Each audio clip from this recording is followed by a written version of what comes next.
Today I'm going to talk to Jason Baik.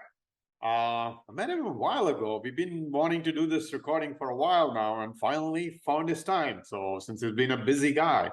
So Jason, kind of tell us, a little bit of your history, your background to what you do now, and what are you going to be doing too in the future.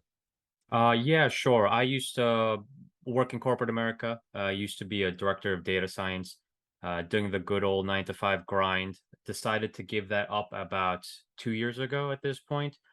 Jumped into real estate full time when I had absolutely no experience. Hadn't even bought my own house yet.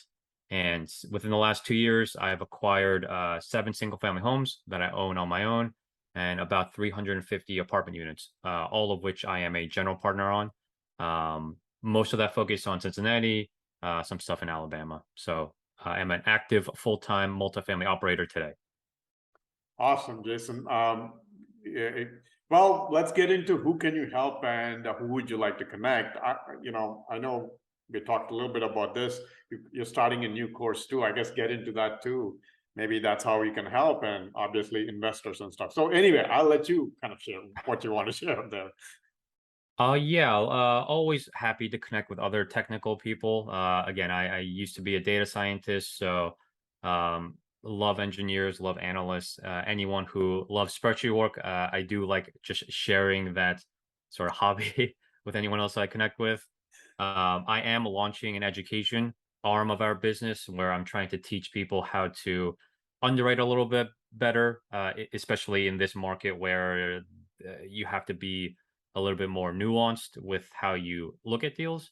And so just launched a 2 week boot camp that will start in December 1st and looking to help other technical people essentially get into multifamily apartment investing by leveraging that technical skill. I attribute all of my recent success to my ability to understand numbers. And again, I jumped into real estate knowing absolutely nothing, but I knew numbers pretty well. So that's helped the transition a lot more than I guess than any other skill set that I have currently. Got you. Awesome. And now, would this be for serious multifamily investors, or even like people who want to do LP deals? That it could help them too, or what do you suggest there? Yeah, I mean, in my opinion, everyone should understand how to analyze real estate, especially if they're putting their own money, the money of their colleagues, the money of their parents. Even if you're just like a key principal and you're just signing on the loan, in my opinion, as someone who's data driven, I'm a big believer that you should at least understand what you're getting yourself into. So I have taught this course to people who are just key principals, just capital raisers, just limited partners, and at least the boot camp portion is actually geared towards people who are not very technical. I don't do any spreadsheet work, but I walk you through my process of how I use online data, publicly available research, Mhm. and use that to vet deals in a smart way that mitigates risk. So I'm a big believer in everyone getting better at underwriting deals, but more of the people that tend to reach out to me are aspiring underwriters, people that want to develop lifelong real estate careers through underwriting. Got you. Awesome. So yeah, I guess like as Jason said, if you're looking for that underwriting skill set, and or you're a tech guy, I'm a tech guy. That's how Jason and I connected. Although I'm in real estate too. But anyway, reach out to him. I'll be posting his info, whatever I have of him, so you can reach out through his website or course material, whatever he's going to post. And obviously, investors probably should talk to Jason too, if you want to invest with him. So anyway, Jason, well, you obviously are a numbers guy, probably wasn't were inspired by that. But what inspires you now these days to get up and do what you do every day? That's a good question. In comparison to corporate life, have enjoyed my daily real estate life infinitely more. I'm sure a lot of you who still have corporate jobs can relate to that feeling every Sunday night of like hating for Monday morning to come.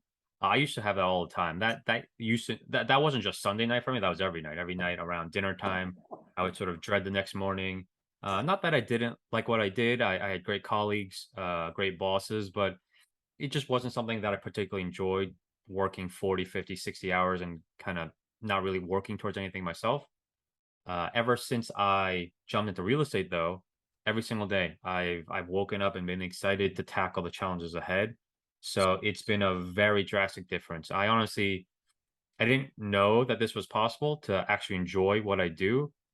But on the other end, investing has been a tremendous journey through both finances and through personal development because uh, just a big shock to your system when one day I have clients and people that I manage and bosses above me giving me stuff to do.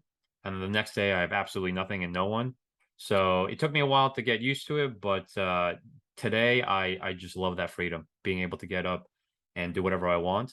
And even moving forward, like my ultimate goal, my ultimate reason why really revolves around just having more time to spend with friends and family. Don't really care much about material things.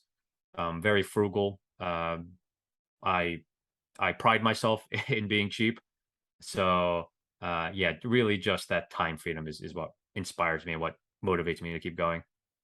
Awesome. Well, you mentioned personal development, so we'll jump into that. Obviously, you said you learned a lot. That's pretty amazing that you didn't know anything about real estate and jumped straight in. So obviously, you got a lot of tips and tricks, but you have to share one. So, what can you share? One tip that has helped you, real estate or personal, doesn't matter. That has helped you that That's can a help others. Yeah, that's a good question. I have a lot more mistakes than tips because I kind of had to go through it on my own. For anyone specific in real estate, I'll keep it very focused. If you want to develop your investing career, my biggest suggestion is to be hyper focused with your skill set. If you want to stay small forever, if you're okay with flipping single family homes or just kind of buying one single family home at a time for multiple years, you can kind of do that on your own. There's nothing wrong with that. Go at your own pace. But if you are looking to go into bigger deals, bigger commercial, bigger apartments, you are inevitably going to get a team.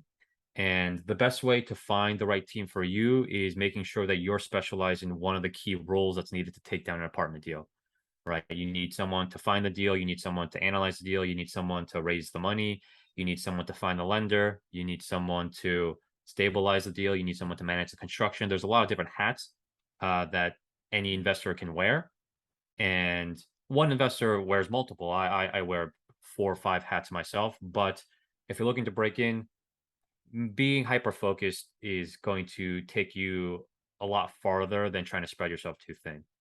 Even today, I have a lot of newer investors that reach out because they want to try to add value to me, and everyone who gives me a very specific niche, I'm much it's much easier for me to fit them into a deal or suggest them to other investors or other colleagues that I have. But if someone reaches out to me and they say, "Oh, Jason, I can do anything," and I appreciate where you're coming from. I get that you've got a lot of grit. I get that you're an entrepreneur. But if you tell me you can do everything, I assume you can do nothing, and I don't know what to do with you.